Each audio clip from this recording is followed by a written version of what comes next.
Hello and welcome back to the Fantasy Take TV podcast. We're here for the round 16 edition. Good week for some, not for others. Looking at myself there, but we'll get to that in a sec.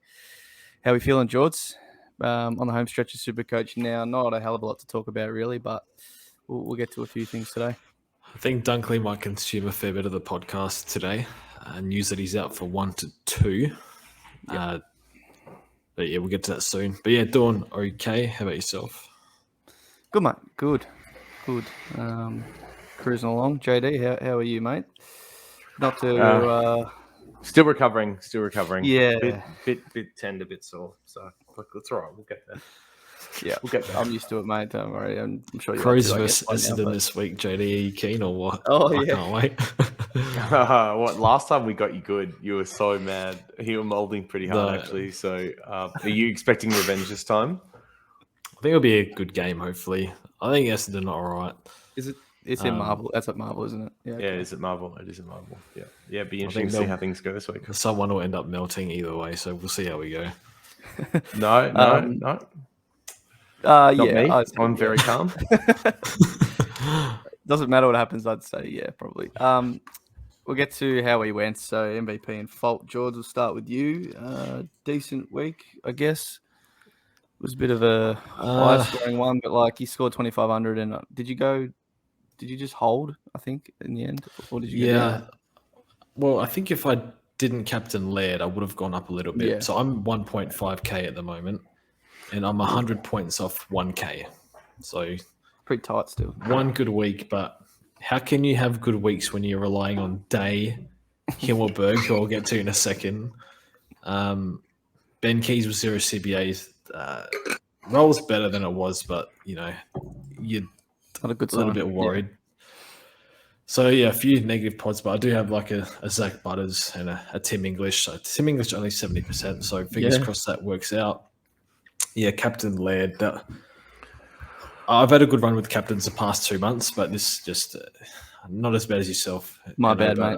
You should have seen how I had it on him. So yeah, that's all right. So MVP of the week, I'll have to give it to. Sorry, Anno. I'm going to give it to Zach Merritt for his 168. This is anti-potting him was terrible last year. It's only 8 weeks to go. I don't know if you can still get him, but it's rough. It can be rough, but maybe Keys goes to him this week. Who knows?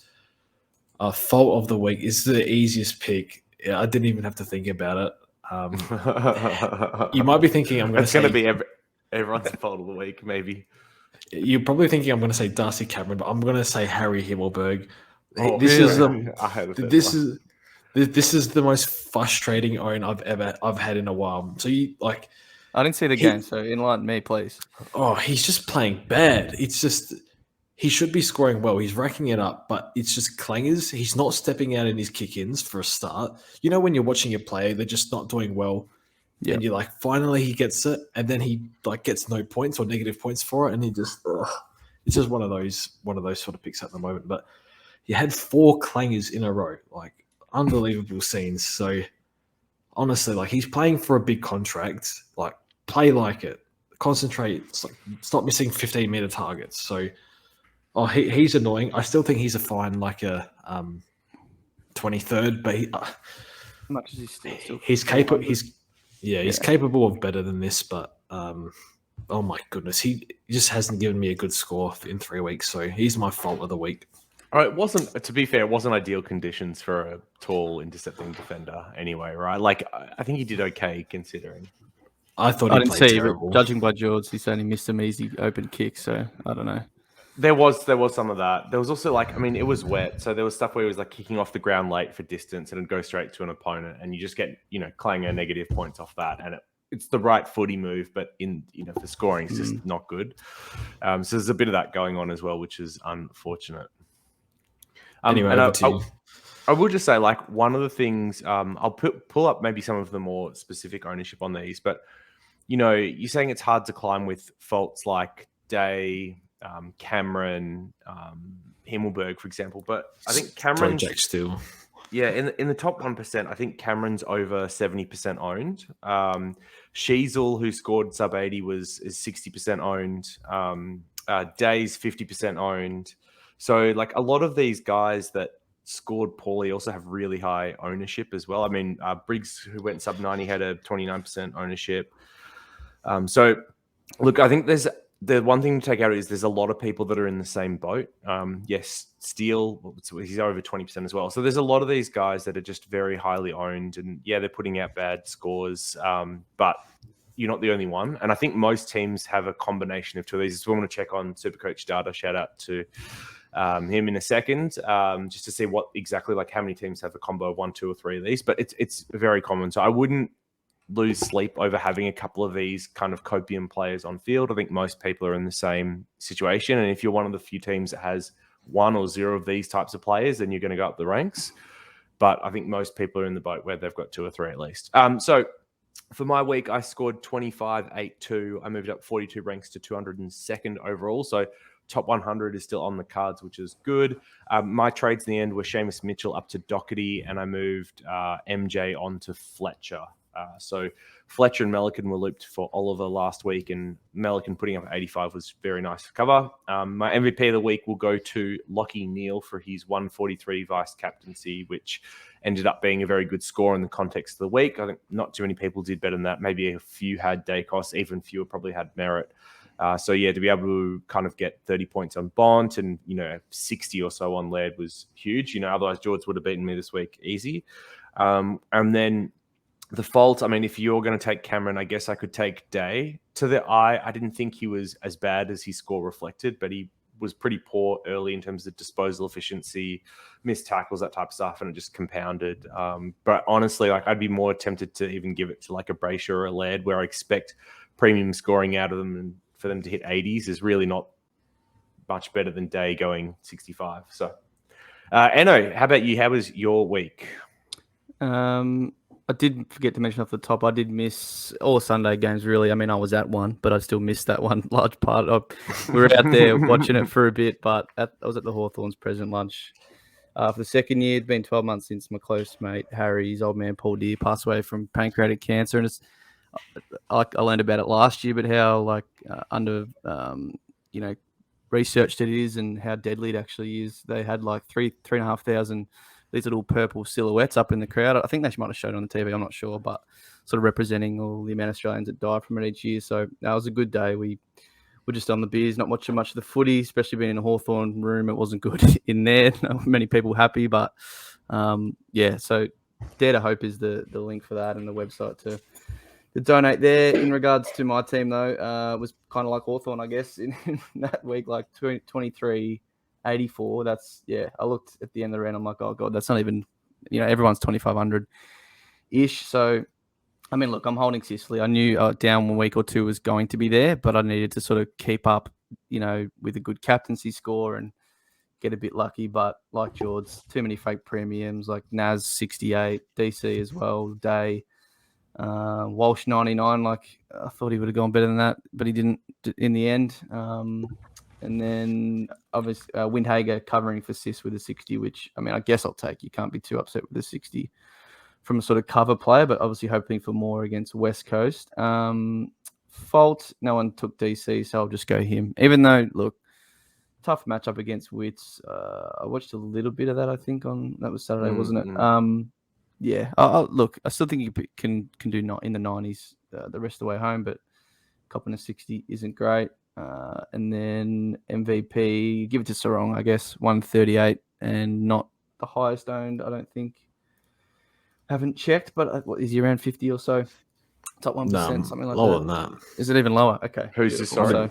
Sarong. I thought it was in the 20s. 30 something percent, I'm pretty sure. Okay. Pleasant surprise. So, yeah, we'll take that from him. I mean, I've had him for a few weeks. He hasn't been too crash hot, but he's playing through a little bit of an ankle tweak, as JL said. So, yeah, and I went Humph to Butters as well, like George. So, having a bit of fun the way home, own Butters, rolling with Briggs at R2. It's a bit of a risk. But, yeah, don't have the likes of Brayshaw. Sorry, no, Merritt, no English. Going to be tough watching them on the way home. Sicily will be good, though. Yeah, Sicily, that's part of it. Gets this back, hopefully. He can cook. And then, I was 700th and dropped out a lot to 1.3 in just 1 week. So I need to sort of hang around and then hopefully just make a push back in there this week. And I'm finishing my team this week. I was going to wait a week, but Will Days, break even's back up to 80, and I need to do it kind of now to afford track or merit. So, specific to my team, that's the last player I bring in, one of those two.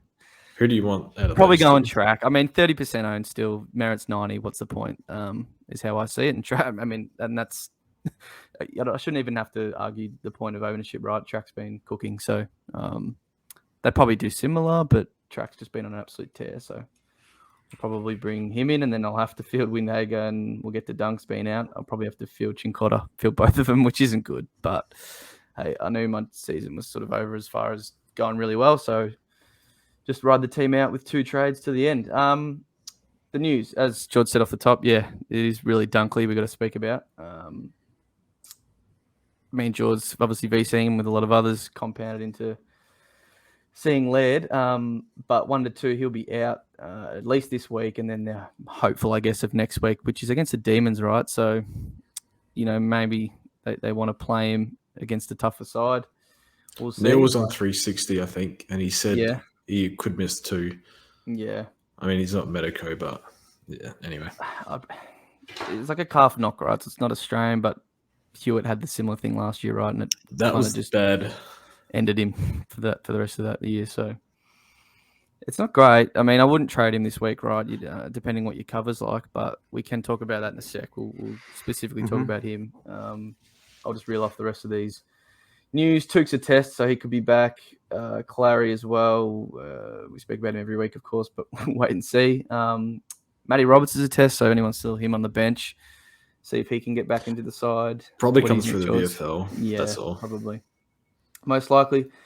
Fife subbed out with his foot injury, and they've put TBC there. That could be, you might get him back for the last few weeks or something, but who knows? He's been troubling him for a while now. He got back, and now it's one of those injuries that just can flare up at any time. And it did. So, any thoughts on Fife? I mean, people had him on their bench anyway. A bit of buy help. He did that. Now it's whatever. You can side swap him to if you had trades. Yeah, a few options we can speak about after. Yep. Jezza a test. If anyone has Jezza, not probably think you'd bring him in, but he will be pretty cheap. Like after he plays a game, he'll be down at almost, is it 300 or something, boys? Something like that. 395 now with a 170 break even. So hey, if we're flush on trades, could be a bench player for you. Whitfield is back from suspension. Sicily is still 1 week away. And then we've got Cherry possibly back. Had a really good game in the VFL, and Goldie got subbed actually. I was speaking to Rob actually at the president's lunch, and I said to him, "What happened, mate? You put him off the ground." He's like, "Oh, I don't know. Third quarter, Goldie was subbed," and I was like laughing. So, Cherry maybe, but I don't really. It's probably like a fantasy thing maybe. I don't know what his price is there, JD. And Shorty. Yeah. That's a sore spot because I started him and it was like you did too.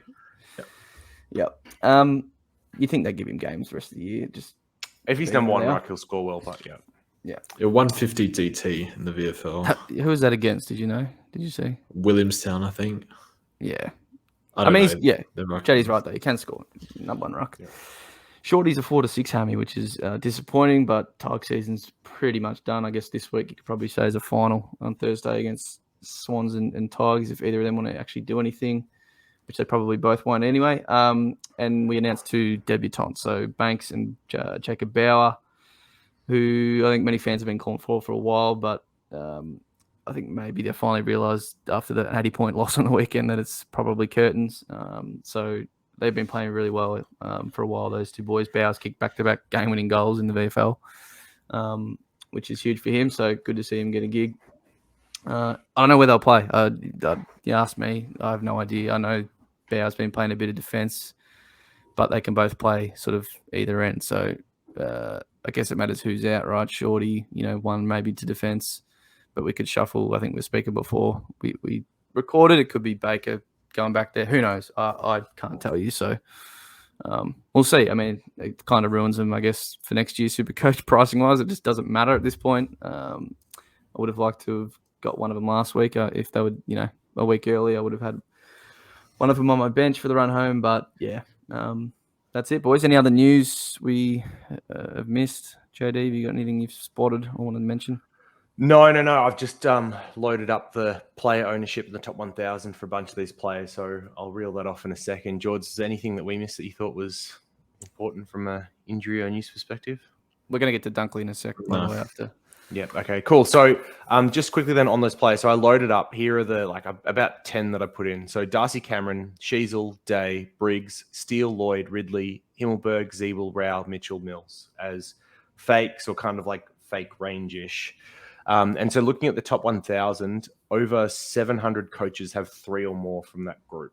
So it is still easy. Well, it's still possible to catch up ground, especially if, you're at 2 or less than that, or even if you're at 3, because there are a lot that have 4, 5, and 6. And if you're dodging the ones that are scoring really badly, you're going okay. I had a look at those. There's 10 teams that have 0 of the names listed.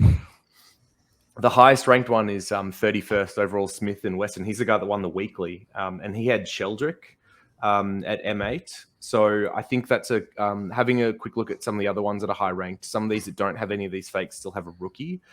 So they've probably been blessed a little bit that they've got this great rookie scoring, and we'll see what they do with their last upgrade, whether it's also into one of these cheaper guys or whether they can still afford to go up to a proper premium to finish their sides. But it's a long way of saying a lot of the top teams have had to compromise their sides in some way to finish, especially during the bye. So don't worry about having 2 or 3 of these guys on field. It's very common at the moment.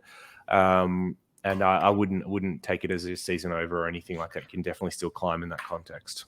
I think Mills is the most traded in sort of premium guy this week. So whether people are doing that for their last mid spot, maybe then if I continue to call him fake, maybe he turns up being the real deal. But yeah, wasn't he getting a calf rub at the end of the game? Didn't see the game. Oh, George, only man watching a Swans game for a calf rub. I missed it. It might have been the week before. Should we? It was definitely happening though. It's either last week or this week. I can't recall. Look, actually, sorry, I was just in the stats section and advanced stats calf rubs, and it does have Mills as one. Actually, yeah, there they did point that. Thanks, Champion Data. Sheldrick. Anyway, I don't really want to speak about it because that's probably so good. He's so good. It's a shame that we don't have him. It's it's still Williams all over again. Yeah. Well, with my team, JD, doing what I've done with holding Sicily, like he would have been perfect to actually make my strategy work. Same instead with of me, getting Oliver. a 50 I don't want to go back and have a look. I reckon it's like 200 points. It's lost by not getting Sheldrick at the start of the buys. Like it's so bad. But it was hard to trade in a guy with 50 tog. I know, and then Chad goes out this week. Exactly. Yeah. I knew it was good, but But no, but it's but this is the problem, right? Horse. Is there any learning when they've been? Should have? No. But this is Horse because when there's been players with talent before in that side, he's still relegated them to 2s or pushed them out of roles at certain points in time. Like you just can't trust him. It's one of those things where it went against us this time, and for those that took the risk, fair play. But yeah, in Supercoach it was just really hard at the time, especially at the elevated price point when we're trying to finish our teams. So I don't think there's a deep philosophical lesson, because it was like Sheldrick, Dev Rob, Windhager all at the same time, or going to someone cheaper, and Anyway, yeah, I guess if you didn't go any of them, you're probably not kicking yourself. But if you did go one of them like me, and it was one of the other 2, then you probably are. But them's be the breaks. All right. George's favourite time. Not favourite, thing that Josh Dunkley is injured, but we'll go to you, mate. I love Josh Dunkley. Yeah, exactly. I mean, talking about injury and trying to project. There's no person that loves a calf more than George. What happened? Except for my own right calf, which doesn't bloody work anyway. Was it during was it early? Because his tog was low all game, and then this is not clear. Yeah. So I believe he was getting some sort of work before the game. That's something I've read. I didn't see that, but Fagan has always read from what type of source are we talking here?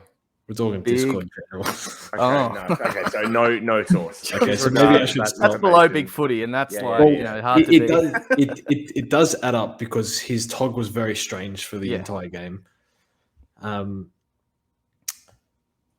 Not too sure. So Fagan said that it was a cork. Mm-hmm. So did he get that during the week and play through it? A little No. bit confused. I don't think so. I believe he picked up during the game because there was one point where he came off, and they were first assessing it. So that you guys didn't watch the game. So yeah, he came off like midway through. I want to say the second or like early part of the third, then I turned it and off. they were assessing it at that point. And then he came back on. I think it was just before halftime. Came back on, played the third quarter, and then got subbed off for precautionary reasons. He was upset, like visibly didn't look like he really wanted to come off. But yeah, they just been like they thought it was innocuous at that point in time, and that in the presser, Fagan said that it was nothing more than a corky and he'd be fine. But then today, training rolls around and he didn't train at all and was spotted with compression bandage on the calf, which is something that you would normally see when managing a corky or a contusion of the muscle.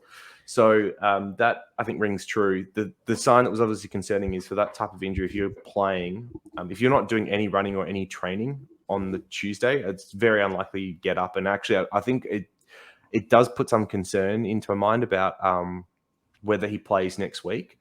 Because if it was that bad and he played on it for an extra quarter, there's a chance that there's bleeding, which is what we've seen with like Parrish and Hewitt and stuff in the past, then have these things extend out and linger. And that would be my concern, not to be a fear monger or anything like that. But they listed him as 1 to 2 today. And I think, this is the reason why something like this could linger if it doesn't heal properly over the coming week. So it's good that they're doing precautionary stuff and he's not training yet, but I don't think he's any guarantee to come back at this point, especially given they've got, I think, the Friday game next week. So it's not a longer turnaround or anything like that.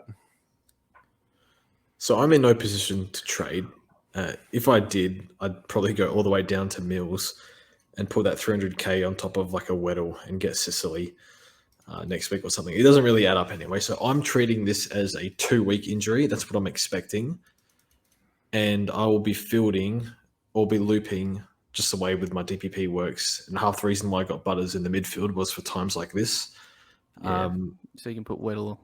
I got MJ and Weddle. And MJ's CBAs hopefully go up with Fife out. Fingers crossed. Sure. So Butters to forward line. Don't get me sort of thing, And don't get me wrong, I would much rather have a proper mid-price or premium than a rookie here. DC or something. So like a, I don't know, like Ben Keys when he was 360k. Ideally, he went to the bench, but I feel you can get a good score out of Whittle or MJ. Hopefully, like an 80. Hopefully, you never know. Of course, but they spit out a 50 and a 30 during the buys, so you never know what you're going to get with these guys. But just need one this week. That's it. I think is the dilemma of people who have like absolute rubbish cover. So before we get on to what's up? We're talking big Ivan Maric not Ivan. I'll just call him Ivan. Hold on, how did he score 70 odd? I didn't. Oh mate, West Coast were on fire for the first half, and he was part of it. He was on he was on track for a ton at halftime. He was crushing it, and then unfortunately, just the 20-point second half. But for those that were using a bit of Maric cover, blessed because he was the laid in as well. I don't think he was in. He was laid in. Yeah. Only St Kilda. Are you two at all entertaining trading Dunkley? He is currently out of my side. Wow. Okay. We got to go to JD then, because I have Windhager. I have 2 trades. He stays. Windhager's a very nice cover. Yeah, love that. So, yours, JD? Is it just marriage?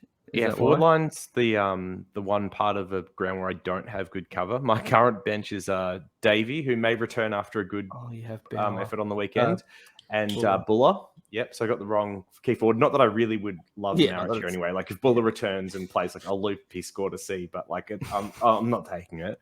And then Roberts is the other one that I was hoping to come back, and he's a test this week, but he'll return to the VFL. He might struggle to actually get another opportunity. So forward line's the one spot that I'm weak for cover, and once again, it's where having Sheldrick would be absolutely amazing. I've also got to think through the fact that Oliver may miss this week as well. Which, that situation, what do I do? So Look, I think there's two lines of options for me. I've got 3 trades left. So one is I just trade Dunkley out for a top 6 forward that I don't have. And for me, that would be Butters, who I missed, and a lot of other people in the same boat. So I could get in Butters, get his scoring in Antipod Dunkley, which is pretty scary from here. But, maybe he misses 2, maybe it turns into 3, and that ends up being a really beneficial situation for me, boost me up massively. The other option is I could move on someone like a Brayshaw for my midfield for Butters, and then move Butters into my forward line to cover Dunkley for 1 to 2 weeks, and use my Melican, Fletcher, Rook cover to then loophole them for the other score. So I've kind of got 2 options here. One gives me more flexibility for the rest of the year. The other one probably gives me better scoring this week, and that's, I think, the 2 main lines of trading for those that have the trades to get rid of Dunkley or don't have the cover and just have to trade him. Okay. Any thoughts on that? Where you'd be preferencing trading Brayshaw to Butters to cover Dunkley for a week or 2, or just straight on moving Dunkley out for Butters? Oh, that's tough. I would like to hold Dunkley. It'll be a pretty bad negative pod, I think. At least for the last 5. Maybe he comes back and then low toggle something in his after 2 or 3 weeks. But after that, he's still he's been the best captain option basically for the past 2 months. Yep, it is scary. What's I consider not? And I think I guess you don't have Butters, so I guess it makes sense to go to him. And Butters does have nice fixture. I do think it's different. If you have all of Taranto, Butters, Gould, and Rosie, it's not really obvious who you'd trade Dunkley to. And in that situation, I can see you kind of going a different path. But the fact that Butters is not that big of a points drop, makes me tempted to do that. And I do wonder as well with lines, fixture and where they're at. So they are 2 wins behind second, and I don't know, they're 4 or 5 wins ahead of 5th, I want to say. Maybe it's not that much. Maybe it's only 2 as well. But it seems like their top 4 spot's going to be secured pretty soon. And it feels to me like it will get to the point where they can start resting these players. And one of them that would make sense to me is Dunkley anyway, that they manage him throughout the back half of the year to make sure he's right for finals. And so that makes me think, well, maybe I could anti-pod him, because even though his scoring is going to be great, if he does end up getting rested, maybe managed 1 game in, rested 1 game at the end, plus he misses 1 or 2, that it ends up not being a point loss, and upside exists on top of that. I don't see that happening. God. Fair enough. That's tough though. You're very. I don't know how unique it would be. Other people would be in that situation, but yeah. How many trades would that So if I'm moving mine up, go down to 2. Yeah, 2 injury trades with 150k in the bank. So at least it's nice cash. Yeah, but there is a third option for me, which is I could use. I've got enough cash in the bank that I could use 2 trades and move Melican and Fletcher on for a 102k in Himmelberg and go to that 23rd primo that then covers. But it puts me down to 1 trade for the rest of the year. And if you have any injuries to premiums, it's impossible to trade them on. So I'm hesitant to do that. But then you lose both your rookie cover. Yeah, exactly. I think I prefer the rookie cover to the extra primo. Well, that's primo. A dangerous trade. Yeah. I wouldn't do that. Yeah, I don't think. If you had better rookies, if you had other rookies to field, then yeah, of course, yeah. But yeah, no, I'm not a fan of that either. Tough. I don't know. I almost feel like the Brayshaw option for some reason, even though trading out just to going Brayshaw to Butters, is makes 0 sense. But yeah, I wouldn't trade Andy. No. George. What's the answer, George? Just hold and cop. I will say I'd rather 8 games from Andy than 6 from Dunkley. The one thing I will say is Freo's run home from here looks pretty rough. So they've got Carlton at home, which is all right, but then they've got Collingwood at the G, Swans at home, Geelong at Geelong, Brisbane at home, West Coast, which will be fine, Port at home, and then Hawks at the MCG. It's just there's a lot of tough matches. Hey, there is a fair bit of home, but there's a lot of tough matchups. Geelong away and Cats at the G is not Pies at the G is not great. No, and Port has been difficult to score on all year unless you're Zach Merritt. What are you saying then, George? Trade Dunkley then? You can't say that. No, don't do this or don't do the other one. We'd have to probably sit. I and would look at JD's almost team, do but- like. Could you go like Dunkley to? You can't do Dunkley to Mills because then you need like a cheap forward. That wouldn't work. I honestly don't know. I'd probably trade Dunkley. He's made a decision. Yeah, I was wondering, could you get like Melican to Sheldrick, but you probably don't have enough cash in the bank to do that. I mean, I think I then get back to the same problem of like, well, I don't have defense cover. So if something, was to happen, then.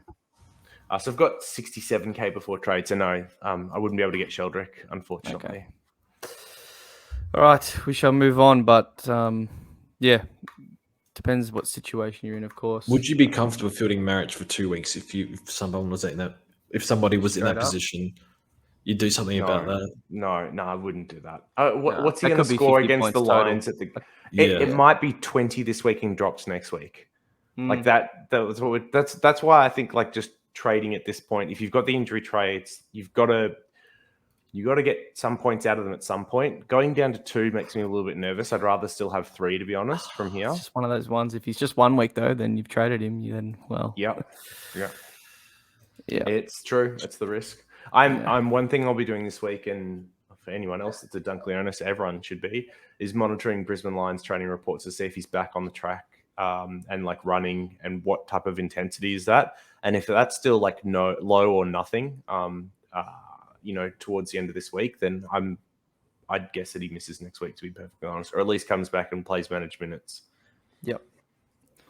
All right, let's get to JD's favourite segment. That is Triple T, or Trap, Tepid, or Ticket. We need to add in some content, so we've got this here. But maybe 5 owners, what's he, 310? I know some of these guys, a couple of them are a bit more than that we're going to talk about. But I don't know, they have the extra trades. They have the luxury of grabbing or swapping any of these players to I mean, I would say be on their bench, but be their cover player for the rest of the year. We'll go through a few here. JD, do you want to go through them? And sure. George So can answer. 404 real primo not found, but instead at 404k is Mills. Boys, is he Trap, Tepid, or Ticket?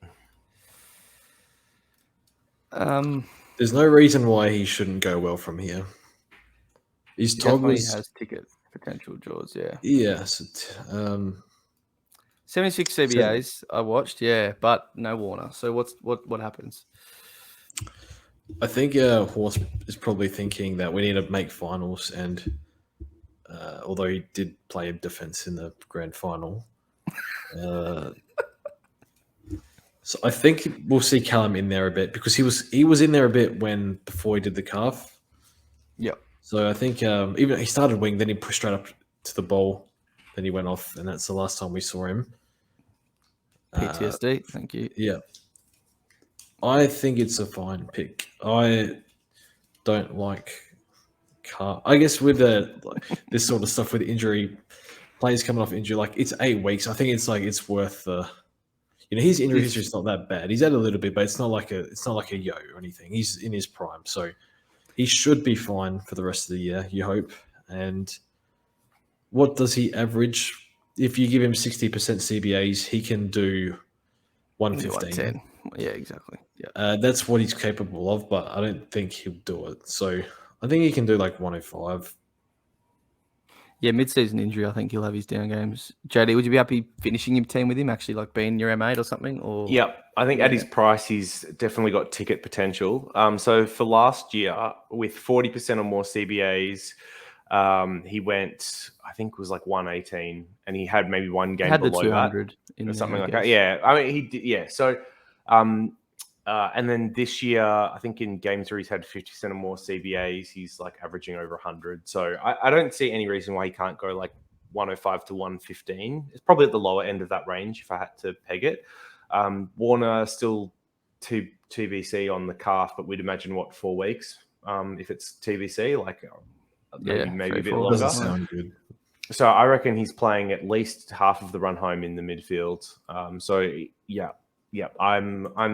at his price. I think I'm pretty bullish on him. And to be honest, it really comes down to what are the other options you're looking at for 404k, and can they beat him out. And it's Cripps, it's Steele, and then you're looking at like defenders and forwards after that, which I don't think there's really any apart from Himmelberg that you'd consider. So when I look at those that are around him, I have to go his ticket potential. Yeah, probably agree. Yeah. All right, and speaking of one of those friends at 400k, Himmelberg, George, you've been calling him a fake Premo all week. Is he? Were you tepid? You're trapping? He's tepid. I think he's capable of better, which is a good thing. But he's giving me the shits real bad watching him play. Role's there though, right? He's playing that role. Yeah. Seventh And he defender, just does whatever no the hell he wants. Yeah, plays on no one.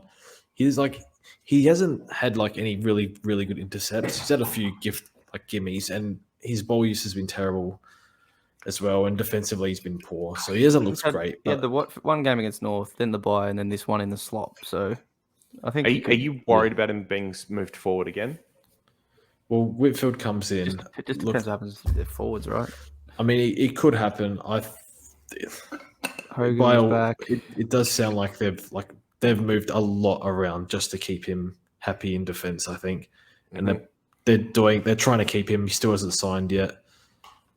He's going to get offers that he probably can't refuse. So I think there's a reasonable chance that he'll stay back.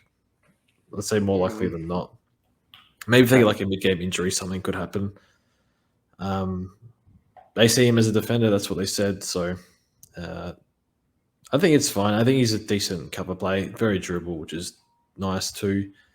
And he got 9 kick-ins on the weekend, and probably stuffed half of them up. So, but he shouldn't get as many kick out. He shouldn't get that much going forward because Whitfield normally takes a chunk and wasn't in the side. And what's interesting is Cummings been kept out of it. I think he was playing a little bit more up the wing, but I don't know. I'm a bit worried if like Cummings stays in the side, Whitfield stays in the side, then what they do with Himmelberg and where he plays. So I'm leaning tepid to trap. I don't think in this system that he will score as well as the heights of last year anyway, which is what people are thinking they might get out of him. I don't think he'll be a bad scorer, but I just don't think it's ticket territory. I think it's less system and just more players around him. Like I think it's both. I think it's both. I mean, last year they were playing some disgusting kick to kick at times. That's true. They're not doing that this year. Yeah, I think Tepid is perfect for him. Yeah. He'll be all right, George. I think there's a big score in there. Like at one point, he's threatened it twice, and he's just done everything he can to not score. So, like 50s and Buckley and Taylor both turning up pretty much. Is annoying. Let's get through these last three pretty quickly because I'm not. Their names are interesting. So Kitty Coleman, 340k. We've seen some good scoring out of him in the past. With Rich out of the side now, he's taken, I guess, more of an aggressive role. 112 in the week just gone. So some, decent scoring there, but obviously got to be concerned about what's happening with the rest of Brisbane's backline. I don't think Rich comes back in or anything like that, to be honest. So I think his role is probably safe. But could either of you endorse getting on the Brisbane defender for 340k and you rank him trap, tepid, or ticket? Trap. Yeah, he's trapped with it best being tepid, but you wouldn't probably go there. He just played the Tigs. I think that's a pretty easy matchup. Yeah, I think he's had 2 tons and then every other game's been under 70. So I know that's partly structure and where people are playing, but this feels like trap territory. He's kind of throwing away a trade. Inconsistent, injury prone, was out the 22. Okay. Rich could still come in. Maybe they've given up on him, but that's always like floating there, threatening slightly. So, and Wilmot's taken the mantle over him. So, all right. Next is Stupid Sexy Flanders, one of our favourites from the preseason that obviously disappointed when the role and things shifted around in the early rounds. Left a lot of people quite disappointed when I think he got injured in round 3 and moved out. Came back, played the 2s lot, and then has found a spot in the team in the last 2 weeks going 100 and 119. So what's a 2-game average of over 110 or like 110-ish. So, he's now 304k as a mid forward. I guess this has been people looking to, I don't know, upgrade a rookie to him for cover. How do you feel about that, boys? If he had a lot of trades and he was like a 5 swap, you could probably go him. He's been playing well. He has been playing well. I'm really worried that Miller's listed Took as is the back. test for this week. Correct. And that means that his role might get shifted around again and Yeah. end in bad things. So I think for me, I'm tepid to trap. Maybe just a pat on the back, George, that we were thinking about starting him, or we were until 5 minutes before the bounce of the North game. I think this is probably more for a video I'm going to do about just reviewing my season. Every preseason, I pick players of what they think what I think they will become, rather than what they actually are. And Like while right I now, think, yeah. So while I think Flanders is definitely capable, and we've seen that, his CBAs have been 40 and 20 the last 2 weeks. He was no guarantee.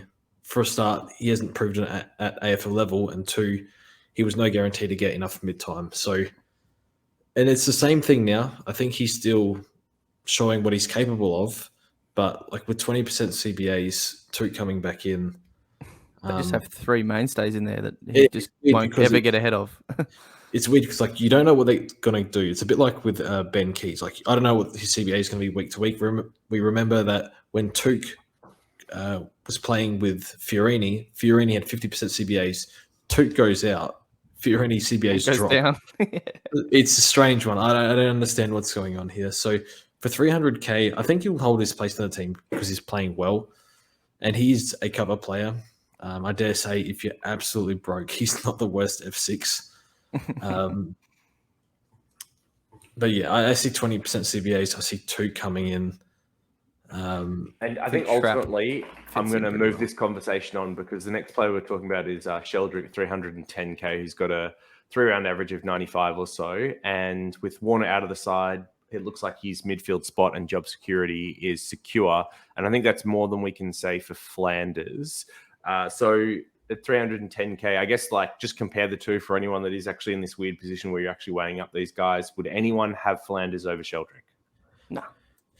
Okay, great. With Sheldrick, I was just going to say he's 4 weeks straight of 40% CBAs. You think that continues. So at least you kind of know that's what you think would happen because it's been a trend now. Whereas Flanders, I don't know. If they had both had like 60% CBAs, I'd probably pick Flanders, but I think there's a bit more security in. Of course, but that's just not. It's not the case. I think the thing is like Swan's form have turned. They've looked a little bit better, and Sheldrick has been the same there. I think I'd pick Sheldrick. Yeah, still. I'd probably. Yeah. If I know he's Flanders younger. is guaranteed mid-time, like Sheldrick's been damaging forward of the ball as well, which is nice. So even though it's 40% CBAs, he hasn't been lost when he's been up the ground. So really liked what I've seen. If you're in that position, I'd pick Sheldrick, but I'm probably not taking either unless maybe you want to cover Dunkley and you can get to a rookie to hit Sheldrick in one trade and that's your cover. Then I think that's probably okay, but it's definitely not a ticket or anything like that.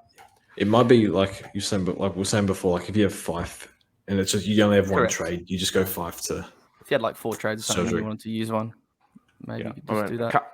Can't believe you didn't mention my boy from the preseason, Liam Henry, who's also on a 3-round average of 95 or something like that, but maybe for another time. All right, should we move on to some captain talk before we get into whatever quiz Anno's lined up for us this week? Yeah, it's not a big elaborate quiz. I won't spoil it yet because I don't want you guys thinking about it. But captains, what are we looking at, boys? I'm thinking Dacos VC because they always try and find a way to avoid him, and then maybe Neil C. But you might want to VC Neil, of course, and not miss that big score. Which, if both of you are saying that, what's your backup captain? I guess is the question. So my vice is currently on English into Neil. Just what we saw at a DC last week. I'm pretty bullish that English goes okay, and I like it as something a little bit different. He's also got the ceiling, and then Neil C. Missing Neil though, right? Taking a one. What would you possibly a 125 something? I think there's a chance Neil gets tagged. Is the only concern with Dunkley out of the midfield. Dev comes in, Ashcroft comes in. The 2 younger guys, O'Neill goes to him, or they, maybe someone gives him attention at stoppages, and then O'Neill picks him up around the ground. That'd be my only concern. But in that situation, maybe it is better to vice captain Neil because he's got that high ceiling, low floor. And one of my rules generally is vice captain the guy you want to captain. I want to captain this Neil this week, so maybe that's where I put my vice. So then looking at backup options, what could you go? Oliver straight off the rip. No, I'd go track No. against the Saints with their. I don't know what happened. I didn't watch the Eagles game, but I don't know. Like, I feel like track can dominate them. Just Brad Crouch tackling people for 3 hours Yeah, straight. true. What the Don't. It's so annoying from a fantasy perspective. I can't talk about Oh, Brad we'll Crouch. talk Please don't. fantasy after. Please JD. don't. I'll show you my team with him at M2. Please don't. Please don't. He's so bad. I know he is. so bad. So let's talk about some of these games. And would you consider either of the Port boys into Gold Coast? I have been a Not little a bit leaky. C. It's just hard. It feels hard to trust them because they're a bit up and down. I know Butters hasn't gone under 100 for ages, and Rosie, I think, even though he's had a bit of a form slump, he's only had one sub-ton in 10 games, something like that. So they're actually a little bit safer than what they feel like. But, at home as well, that gives me a little bit of positivity around them. Annoyingly, I think the trusted captains just play earlier for an annoying reason, and then the ones that you probably VC you later. No, I mean they're all at the same time as well, right? Like Bont, English, Dacos, all in the one game hurts. The other ones that appeal late to me is I think you got Sarong, him against Carlton. Feels like that could be a decent play. I'm a little bit more scared about ever putting the C on Brayshaw, and then. Keen to get your thoughts on the Essendon Crom game, and maybe Anno as a neutral, your best place to view this objectively. But any of Dawson, Laird, or Merritt, who are, I guess, pretty popularly owned, do any of them take your fancy? I mean, it has to be Merritt, right? Dawson's been just a bit annoying, Supercoach-wise, right? Yeah, I've been captaining him in fantasy, and it's been fine, but he just isn't putting together, half of his kicks at the moment, so... Merritt, I mean, I don't know. George, you think Keys is there? That's the problem. I can't predict what Keys is going to do. I have little idea. So do you want to see him? I don't know. Is he getting CBAs this week? Isn't he? What's happening? The one Merritt, if I'm the coach, they have to send somebody to Merritt. Merritt's best player in the comp last month. I know he said Dunkley is, but those two are. They are absolutely on fire. So yeah, you feel like you have to put some. I'll be. I haven't captained Bont all year, I don't think, and I'll be VCing Bont into Neil this week. Yeah, I think that's very. I think I like Bont as Collingwood, massive game for the Dogs, massive. I think that's kind of Bont's. Errol VC Thursday night does seem like something you could do too against the Tigers at the G. I think it was against the Pies, right, at the G, when he just sat in the wing and just marked it 15 times and scored 160. Maybe a month or so ago. He's there too. And Stewart's a C, I guess, later in the week, which is maybe a little bit more annoying. I will say that I think Crows are one of the harder teams to score on, especially for midfields. So I'd be pretty hesitant about actually going Merritt, and I think you're right. He probably he deserves attention. He should get it. So I'm not sure who's favoured to win that game. I imagine it's the Crows. I think Essendon at home. Oh, really? It is. I haven't checked, but Essendon. Yeah, it's close. Okay, but yeah, I mean, I think there's a chance that Crows end up winning the game and Merritt drops a pretty poor score. So that's the only thing that's really making me go English into Neil, is because even though I'd love to have Neil as my vice captain, I just don't see a backup captain option that I'm really a fan of. Yeah. Even Green against Hawks, I can't trust Green. I don't feel like it's very hard. The way the Hawks played, he's probably a good option too. But yeah, I will find the 80 option, and trust me. Don't copy me. So I'll say what I'm doing so people don't. It's either Errol into Neil or Neil into Track, straight up into my team, and Track against Saints. Just remind them for 8 years straight why they didn't take him. Whatever. Nah. Yeah, Track's been cooking. There's so many good options, but yeah, I think Bont into Neil, something like that. It probably revolved around Neil, right? It's just a matter of is he a C or is he your VC, and who are you comfortable putting the C on after if Neil was to flop. Cool. Anything else, boys? Get a little quiz. Just to be honest, I didn't plan it, so I've pulled up I said I'd do a bit more historical here. So we've got Well, I have all the 200 scores on that fan footy archive, and I know you've looked at it a couple of times before. Don't get it up now. No. But I'm gonna make it like a bit more specific, like, and not too historical, because you're not gonna know a lot of them. But all right, buzzers. Just, you want to be a name, or do you want to pick a player? We should pick for each other. Okay. Oh, okay. Yeah, sure. Yours is Brody. Okay. Yours is McDonald, Tip, and Woody.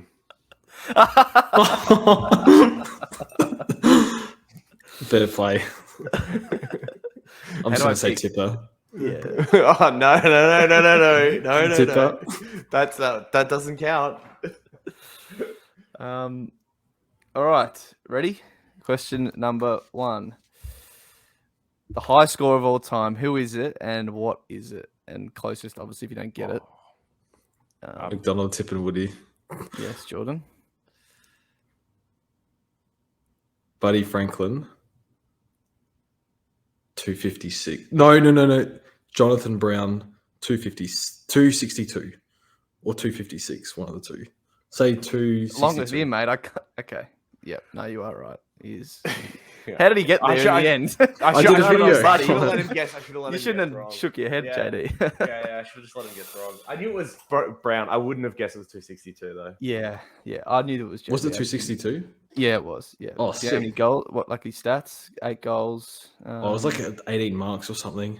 Yeah, 16 marks. Like, it doesn't look overly amazing, but it was in 06 and pretty juice scoring, I think, back then for key forwards. So just quickly, I did a video on this about 5 years ago. So yeah, top 5 Supercoach scores see if you can jog your memory. Ablett was second. I will ask you later. I shouldn't have said that. How did it go for views? Not very good, like 1,000. Oh, okay. Was it off-season content? JD's going to reproduce it. Oh, you could do it better. Get some highlights in or something. I don't know. I put some highlights in it and it demonetized me. So I just rough. You have to figure out a better way to do that. All right. In 2019, there was 3 200 scores. Can you name any of them? Just the player. Hold on. McDonald, Tip, and Woody. Okay, George. Josh Dunkley. Yes, sir. He was. Yeah. Oh, really? Okay. I would have got one of those wrong. What were you going to say, JD? Brody. So I was going to go 2 rucks. I thought Gorn and then like maybe Goldie did it, but I'll say Gorn did it. And I think that's also the year where Cogs pulled a 200. Okay. I'm giving JD the points. He got the other 2. So sorry. Yeah, you said name one. Yeah, no. I wouldn't have got your one. We'll make it even, George. Make it fun. And to be fair, JD named the other game? 2. Okay. Well, sorry, you get 1 point because you named 1, and I get 2 points because I named 2. Okay, we'll just change the rules after I answer. He didn't say there was a point cap. He just said name. I did say just name one of them, and George did, but it's 1-1, George. We'll give it to JD. I know. That's okay.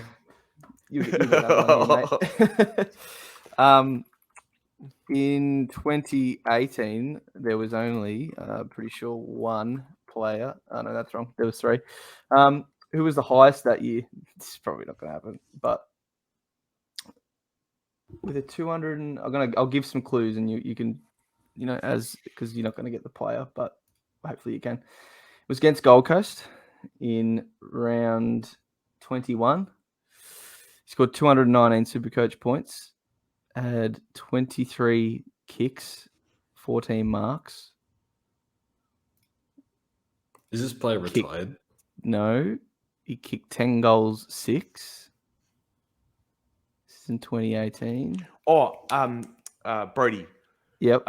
This is one of your Tigers forwards. This is Rewalt, right? Yes. Yeah, he kicked 10? Yes, yeah. Because isn't that like one of the only 10-goal hauls from the last little while? Yeah, I think that. Yeah, I mean, he did it. He's done it a couple of times, but yeah, that was the most recent one. Yeah, I think we beat him by 100 and something points. Actually, up there. Just quickly, I think he had like a concussion that year, and he dropped in the 300Ks, and he was like a top 6 forward post by. Yeah. Okay. Could double check that. There you go. He went up to like in the 500s. I'm like, why is it? I was like, why is Anna giving us clues? Oh, it's got to be a Tigers player. Yeah. Honestly, I didn't pick just because of that. It was just he was an obscure one. Anyway, Okay. Sydney. We're going here. Sydney Swans. Who has their highest score ever in Supercoach? Oh. Way back in 2005. McDonald, Tip and Woody. George. O'Keefe. Incorrect. Is he here? Nope. I'll go Brody. There's two I'm thinking of. It's got to be either like a key forward, which we've seen a lot of, like Hall, or it's got to be Goods when he was at his peak. Maybe he's like a ruck. Who are we going with? I will go.